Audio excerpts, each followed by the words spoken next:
안녕하세요. 반갑습니다. 오늘 강의 제목은 신광야에서 요단 동편으로입니다. 이 지역들은 이스라엘 백성들이 광야 생활의 대부분을 보내며 훈련을 받았던 지역입니다. 이 자료는 산성교회 차신원 장로님이 공개한 자료를 기반으로 작성하였습니다. 신앙의 선배로서 본을 보여주시는 차 장로님께 깊이 감사드립니다. 강의 순서는 민수기 여정 그리기, 신광야에서의 사건들, 요단 동편에서의 사건들을 살펴보고 요약 및 교훈으로 마무리하고자 합니다. 여기서 한 가지 기억해 둘 것은 오른쪽 지도에서 보듯이 민수기의 배경이 되는 지역이 가장 넓다는 것과 광야 생활 40년 중 36년 이상 민수기 기록이라는 것입니다. 네, 전반부 후반부로 나눠서 강의를 할 텐데 전반부 강의는 민수기 16장부터 21장까지 신광야에서의 일들과 아라바 광야길에서의 녹뱀 사건까지 8가지 사건을 살펴볼 것입니다. 먼저 지도 그리기를 해보겠습니다. 16장에서 25장까지의 사건을 지도에 그려보겠습니다. 가데스 바네아에서 고라 무리의 반역이 있었고 회중이 모세와 아론의 반기를 들었을 때 아론의 지팡이에 싹이 나게 하셔서 아론을 인정하고 택하셨습니다. 미디암이 40년 첫째 달에 죽어서 장사 지냈고 무리바에서 물 때문에 원망과 다툼이 있었고 물을 얻었지만 모세가 하나님의 거룩함을 나타내지 않은 탓에 가나안에 들어가지 못하는 원인이 되었습니다. 여기까지가 가데스 바네아에서 이루어진 사건들입니다. 그리고 에돔 땅 변경 호루산에서 아론이 123세에 죽었습니다.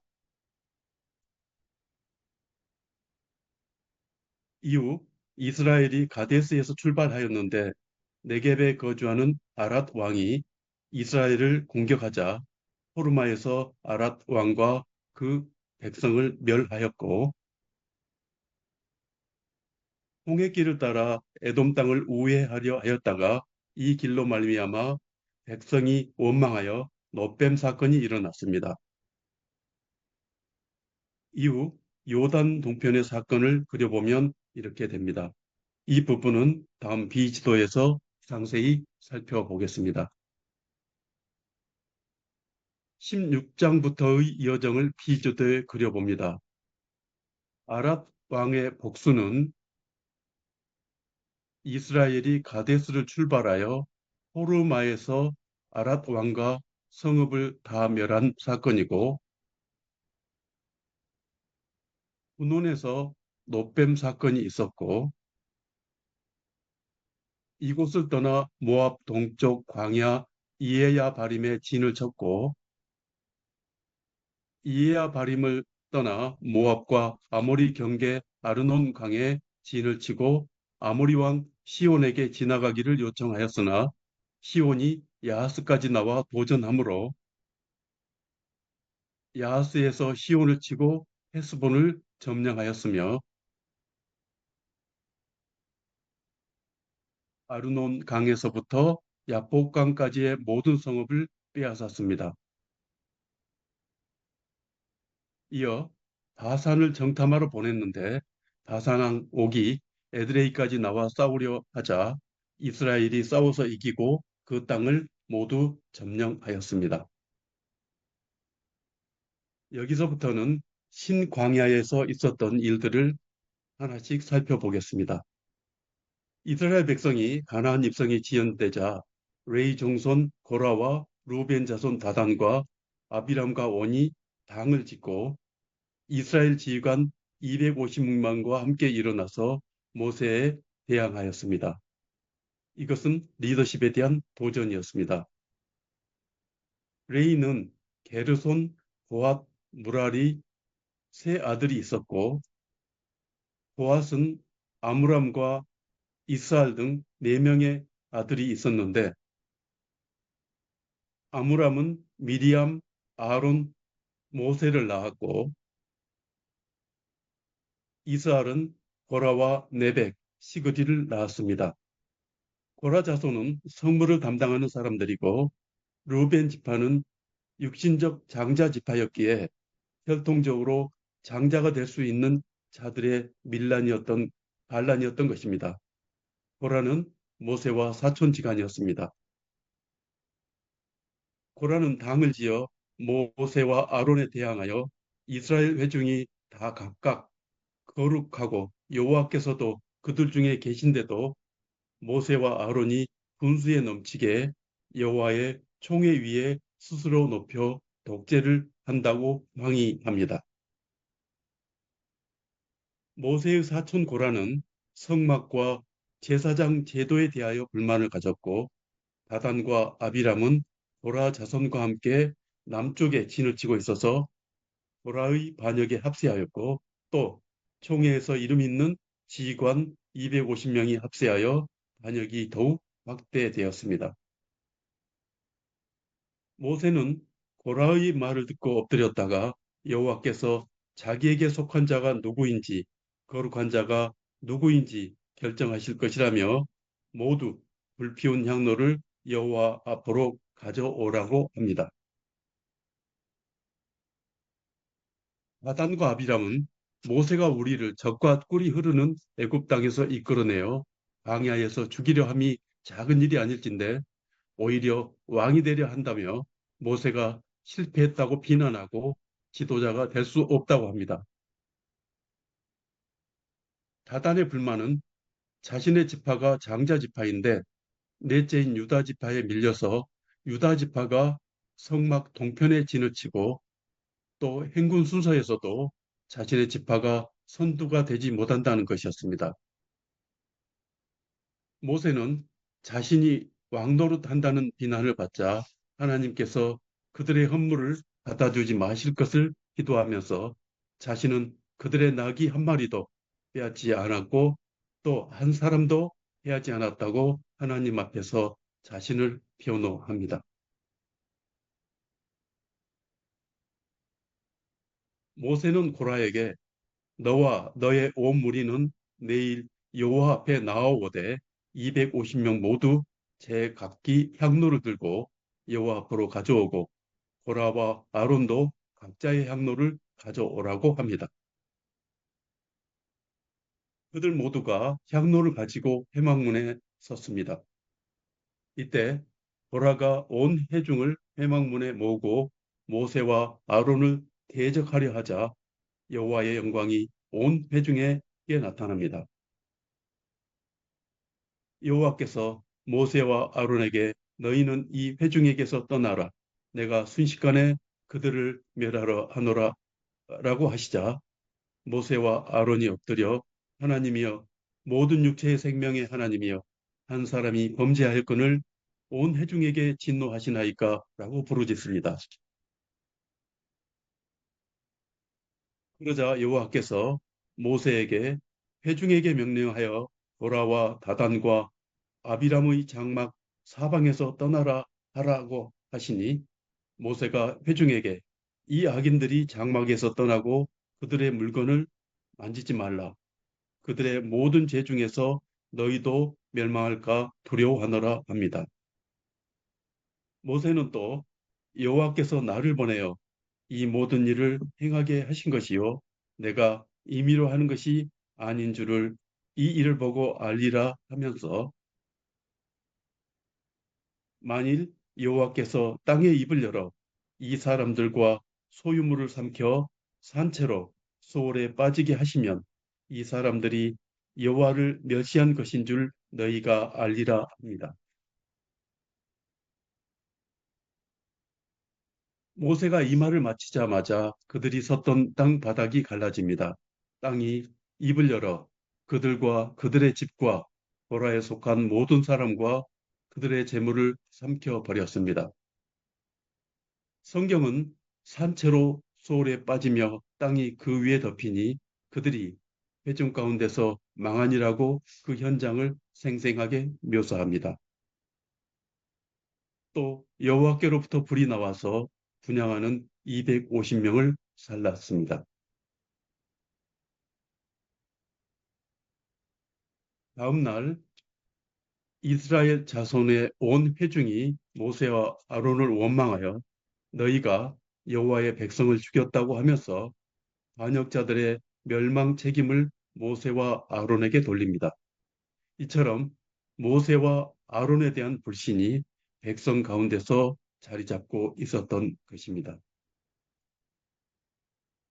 백성들이 모여 모세와 아론을 칠 때 구름이 회막을 덮었고 여호와의 영광이 나타나며 여호와께서 진노하시자 연병이 시작되었습니다.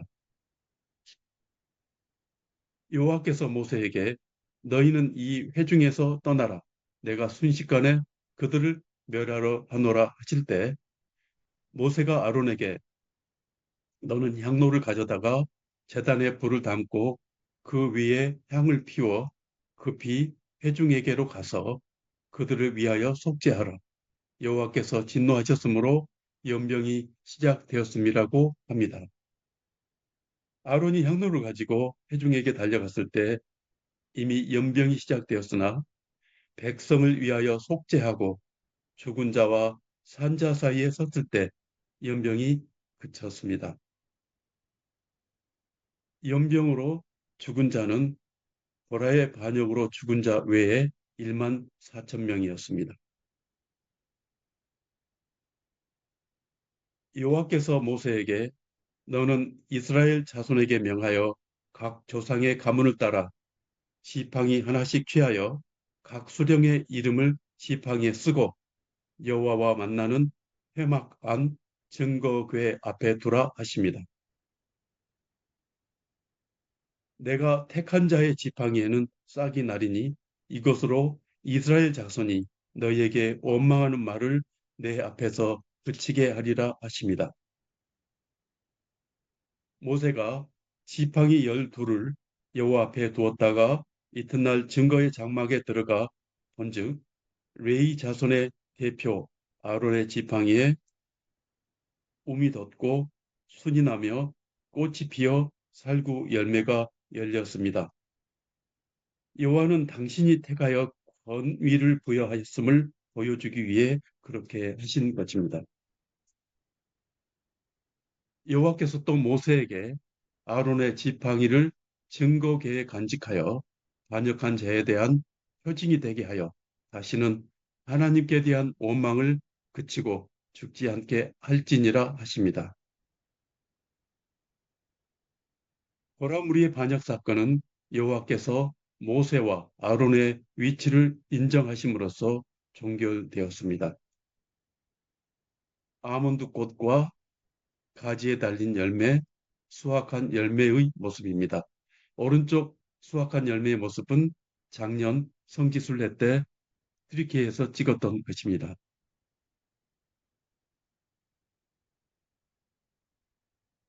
회중이 물이 없으므로 모세와 아론에게 다투어 말하되 우리 형제들이 여호와 앞에 죽을 때 우리도 죽었으면 좋을 뻔하였다 하면서 너희가 어찌하여 이 나쁜 곳으로 인도하느냐 이곳에는 파종할 땅도 없고 무화과도 없고 포도도 없고 석류도 없고 마실 물도 없다 하며 원망합니다.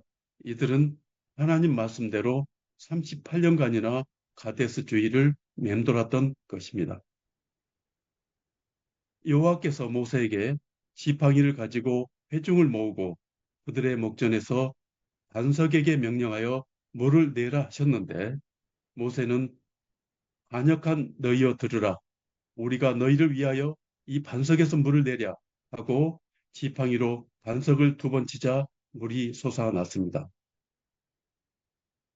그런 후 여호와께서 모세와 아론에게 나타나셔서 너희가 나를 믿지 아니하고 이스라엘의 목전에서 내 거룩함을 나타내지 아니한 고로 너희는 이 백성을 내가 준 땅으로 인도하여 드리지 못하리라 하십니다. 모세는 순간의 혈기로 하나님의 영광을 나타내지 못하여 가나안 땅까지의 인도자 역할을 못하게 된 것입니다. 이처럼 지도자의 권위는 하나님이 보호하시지만 지도자의 책임 또한 엄중함을 알 수 있습니다. 40년 광야 훈련을 받았는데 모세는 결국 그 혈기 때문에 자신이 인도한 이스라엘 백성을 데리고 가나안 땅에 들어가지 못한 것입니다. 모세가 지팡이로 친 바위라고 합니다. 이곳 가데스의 무리바 외에 출애굽기에서 시내산 가는 길에 르비딤 바위에서 물이 솟아났던 무리바가 또 있었죠. 신광야에서 38년간의 사건입니다. 16장에서 보라와 다단과 르우벤 자손 아비람이 당을 짓고 지휘관 250명과 함께 일어나 모세를 거슬렀던 어, 곳이고, 첫째 딸에 미디암이 죽었습니다. 여기서 첫째 딸은 출애굽 40년째의 첫째 딸이며 이스라엘 백성은 가데스 주위의 광야를 돌아다니다가 가데스에 와서 미디암이 죽은 것입니다. 또 아론이 죽어 이스라엘 온 족속이 30일 동안 애곡하고 호르산에서 장사하였습니다. 민수기에서는 이 세 가지 사건을 기록함으로써 하나님께서 정탐 때 말씀하신 출애굽 제1세대가 모두 죽은 것으로 보도합니다. 모세가 가데스에서 에돔 왕에게 사신을 보내며 우리에게 당신의 땅을 지나가게 해달라고 요청을 합니다. 여기가 가데스 바네아이며 여기가 브엘세바, 여기는 아랏, 여기는 호르마로 추정되는 곳입니다. 여기는 에돔 땅 세일산이며 에돔의 입구 분원이고 에돔의 수도 보스라이며 세렛강까지가 에돔 땅입니다. 세렛강 건너는 모압 땅이고 모압의 수도 기하레셋입니다.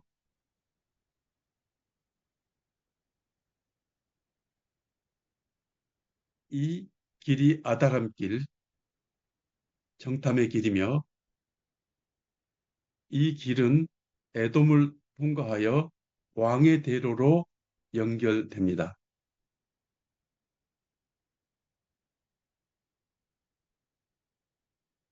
아라바 광야 건너편의 세일산입니다.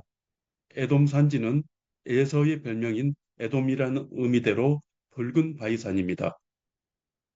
모세가 우리로 당신의 땅을 지나가게 하소서 하며 청하자 에돔 땅은 우리 가운데로 지나가지 못하리라 하면서 우리 땅을 지나가면 내가 칼을 들고 나가서 대적하겠다고 합니다.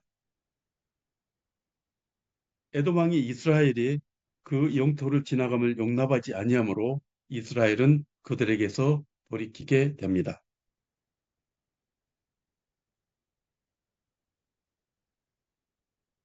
이스라엘이 출발하기 전 하나님은 모세에게 아론과 그의 아들 엘르아사를 데리고 호르산에 올라가 아론의 대제사장 옷을 벗겨 아들 엘르아살에게 입혀서 대제사장 직무를 인계하라 하시면서 아론은 거기서 죽어 조상에게로 돌아가리라 했습니다.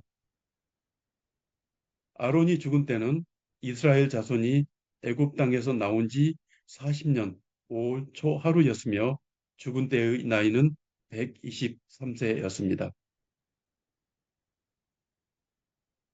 이 산은 세일산 근처에 있는 호르산이라고 주장하는 곳입니다.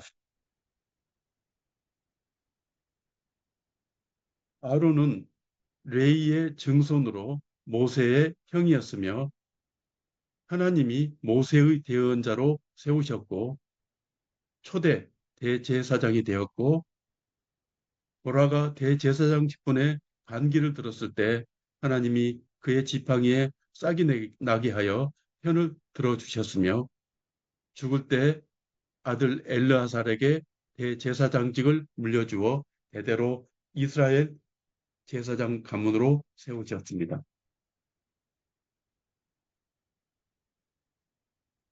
아랏 왕이 이스라엘 백성이 출발하여 아다람길, 즉 정탐의 길로 온다는 소식을 듣고 이스라엘을 쳐서 몇 사람을 사로잡습니다.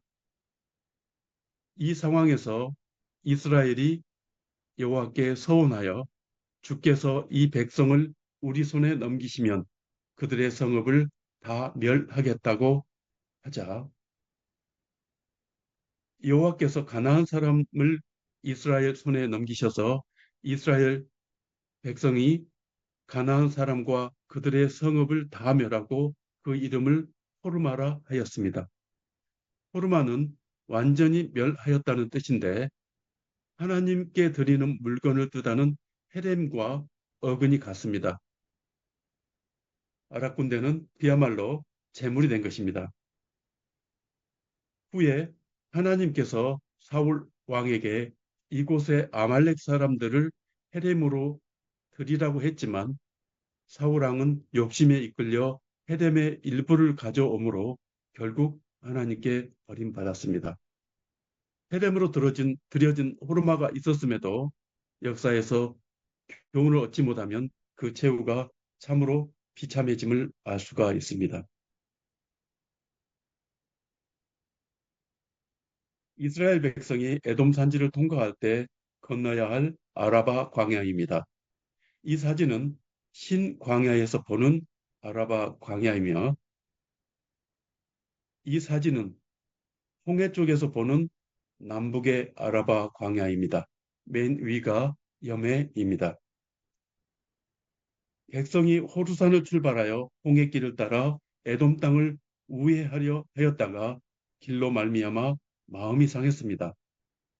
아라바 강야는 염해 쪽이 해발 마이너스 400m부터 시작하여 주위의 산지는 800에서 1000m가 되는 깊은 계곡으로 무더위가 극심하여 마음이 상했던 것입니다.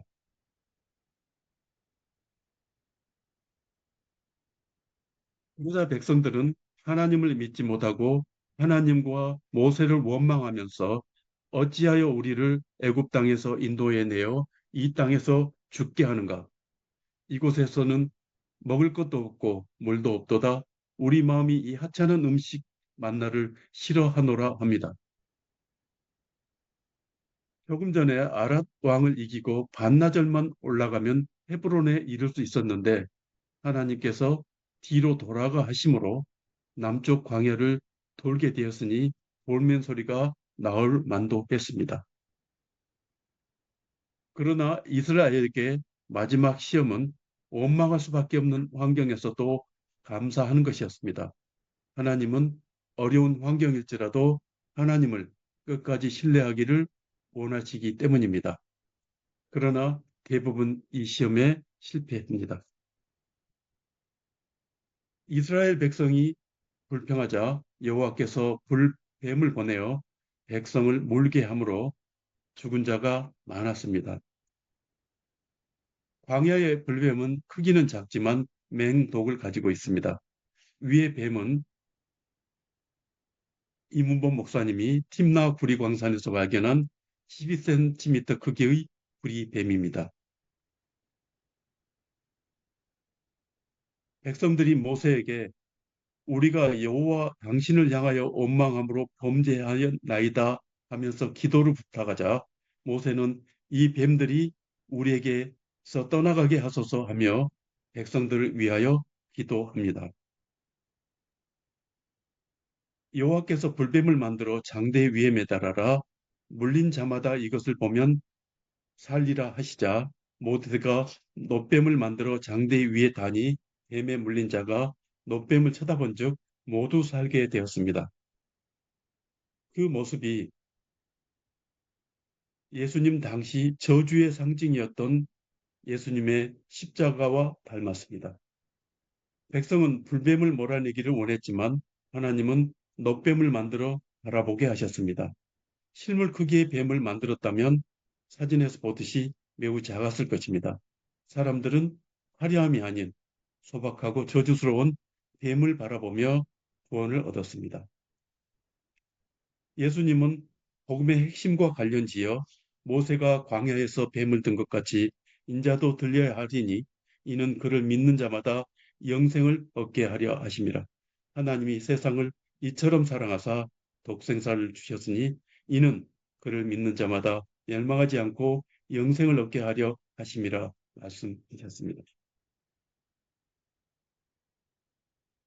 여기서부터는 이스라엘 자손이 요단 동편에 진입하면서부터 여러 전쟁, 그리고 이스라엘 지경 경계선을 정하기까지의 9가지 기사를 살펴볼 것입니다. 애굽에서부터 여기까지의 과정을 정리해 보면 애굽 고센 땅에서 출발한 이스라엘 백성은 시내 광야에서 2년 6개월을 지냈고 특히 시내산에서 11개월을 머물렀습니다.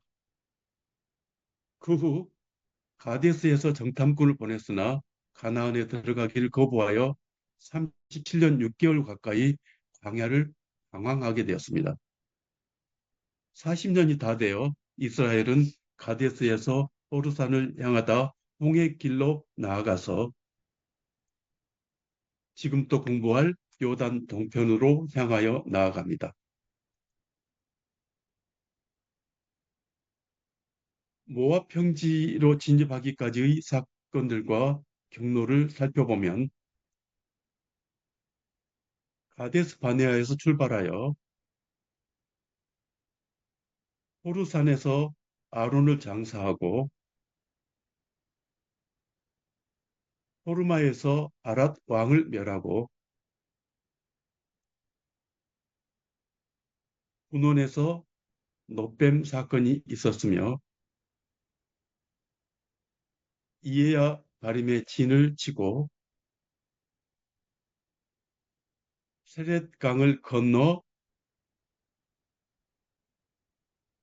모압 광야 길로 가서 아르논 강을 건넜으며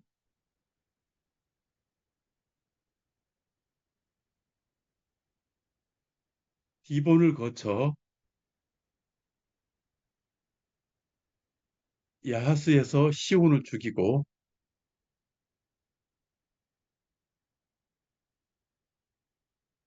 헤스본을 점령하고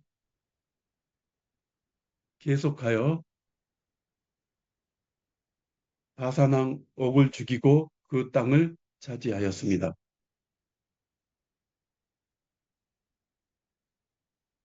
그리고 이스라엘은 모압 평지에 이르렀습니다. 이스라엘이 모압 평지에 있는 골짜기에 이르러 광야가 내려다 보이는 피스가산 꼭대기에 이르렀습니다. 피스가산 꼭대기 중 하나인 느보산입니다. 민수기에 있는 지명을 연결하면 분원에서 이에아바림으로 가서 아르논 강을 건너 야하스에 이르는데 이 길은 에돔의 수도 보스라와 모압의 수도 길하레셋의 곁을 지나게 되므로 이 길이 아닌 모압 광야의 길로 우회하였을 것이라고 추측을 합니다. 느보산에서 서쪽으로 바라본 모압 평지와 염해 요단 계곡입니다. 그 뒤에 유다 광야가 보입니다.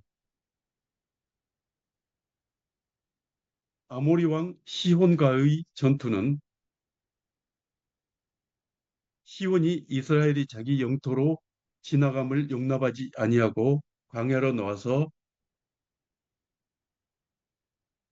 야하스에서 이스라엘을 침으로 이스라엘이 그들을 무찌르고 아르논 강에서부터 야복강까지의 지경을 점령하여 그곳의 모든 성읍을 빼앗고 헤스본과 그 모든 졸락에 거주하였습니다. 여기서 헤스본은 아모리 왕 시온이 이전에 모압 왕을 쳐서 아르논까지의 모든 땅을 빼앗고 도성으로 삼은 것입니다. 이어서 바산왕 옥과 전투를 하게 되는데 이스라엘의 정탐을 목적으로 바산 지경으로 올라가자 바산왕 옥이 에드레이로 나와 싸우려 하였습니다.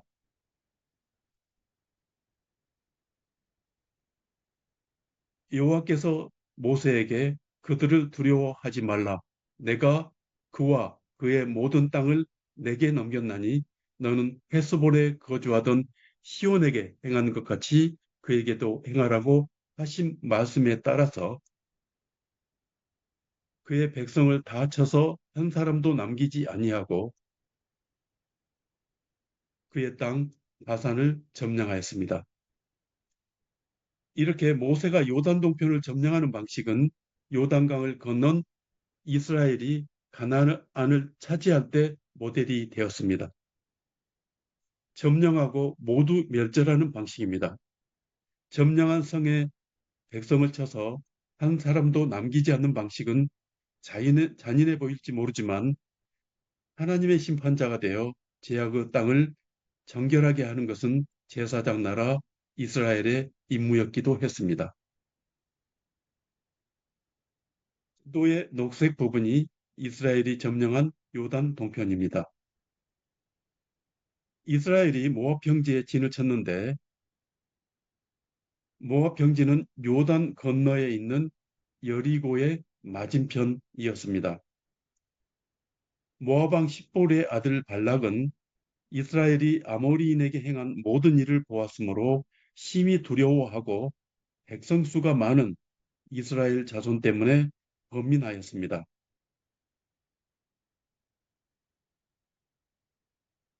이곳이 모압 땅이고 이스라엘은 모압 땅을 우회했는데 신명기에 여호와께서 모압을 괴롭히지 말고 싸우지도 말라 하시며 그 땅은 롯 자손에게 기업으로 주었다 하셨는데 모압은 이스라엘의 막강한 위력을 보고 겁을 먹었습니다.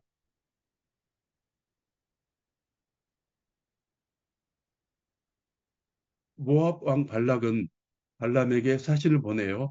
한 민족이 애굽에서 나왔는데 그들이 지면을 덮여서 우리 맞은편에 거주하였고 우리보다 강하니 와서 나를 위하여 이 백성을 저주하라며 발람을 초청합니다. 모압과 미디안 장로들이 복채를 가지고 가서 발람에게 모압 왕의 말을 전하자 발람은 여호와께서 자기에게 말씀하시는 대로 대답하겠다고 합니다.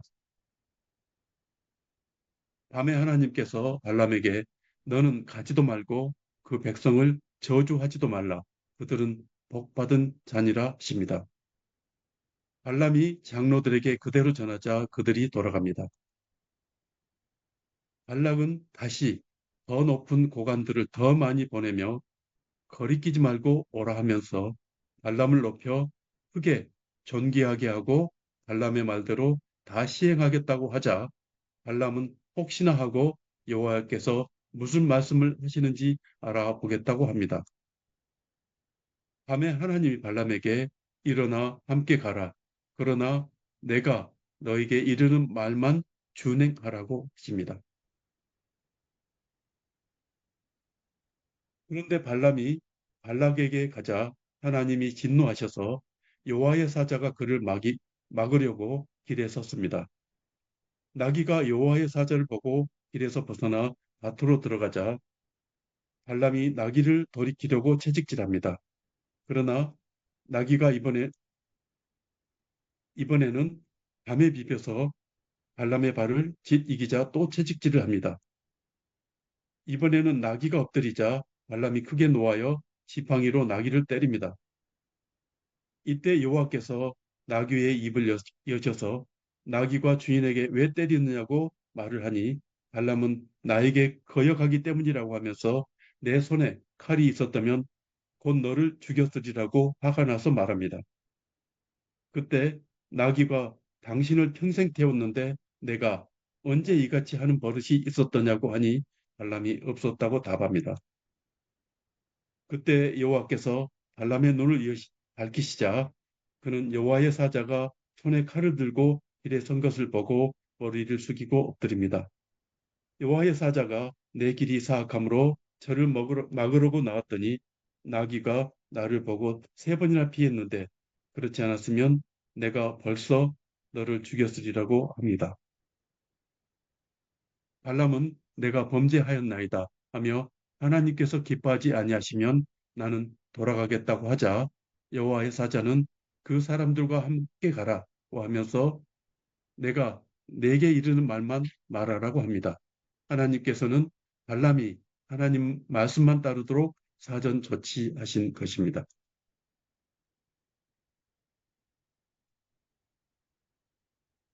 발람이 발락에게 오자 발락은 발람을 데리고 바알 산당에 올라갔는데 거기에는 이스라엘 진 끝까지 보이는 곳이었습니다.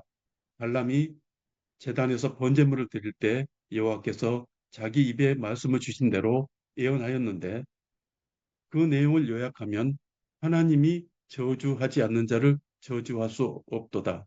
이스라엘은 다른 민족과 뚜렷이 구별되도다 하며 발람은 이스라엘 진영을 보고 그 위협에 압도되어 자신도 의인의 종말을 맞게 되기를 소망한다고 하며 하나님이 저주하시 않으신 자를 내가 어찌 저주하며 여호와께서 꾸짖지 않는 자를 내가 어찌 꾸짖으라 합니다.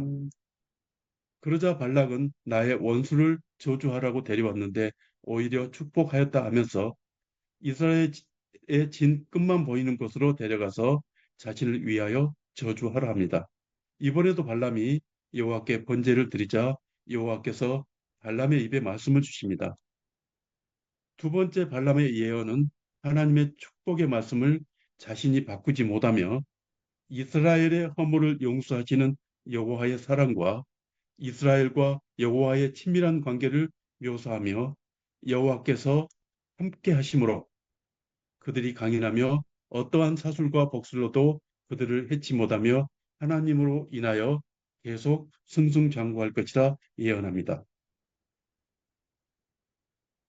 발람의 예언을 듣고 발락이 발람에게 그들을 저주하지도 말고 축복하지도 말라 하자 발람이 여호와께서 말씀하신 것은 내가 그대로 하지 않을 수 없다 합니다. 그러자 발락은 또 다른 곳으로 인도하겠다 하며 거기서는 나를 위하여 이스라엘을 저주하기를 하나님이 혹시 기뻐하리라 하며 광야가 보이는 볼산 꼭대기로 데려갑니다. 발람의 세 번째 축복 내용은 이스라엘의 영광스러운 번영과 존귀함을 예언하고 하나님께서 함께 하심으로 그들이 승승장구할 것이며 이스라엘을 축복하는 자가 축복을 얻고 저주하는 자가 저주를 받을 것이라는 예언이었습니다.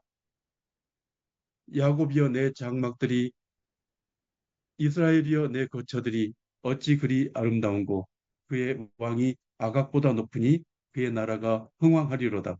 너를 축복하는 자마다 축복을 받을 것이요 너를 저주하는 자마다 저주를 받을지로다. 발람은 돌아가려고 하면서 발락에게 이스라엘 백성이 장차 그의 백성에게 어떻게 할지에 대해서 예언해 줍니다. 한 별이 야곱에게서 나오며 한 규가 이스라엘에게서 일어나서 모압을 이쪽에서 저쪽까지 쳐서 무찌르고 또 셋의 아들들을 다 멸하리로다. 그의 원수 에돔 세일도 그의 유산이 되고 이스라엘은 용감히 행동하리로다. 주권자가 야곱에게서 나며 남은 자들이 그들의 성읍을 멸절하리로다 하는 것이었습니다. 이후 두 사람은 각자 자기 길로 갔습니다. 네, 여기까지 하고 잠시 쉬었다가 후반부를 진행하도록 하겠습니다.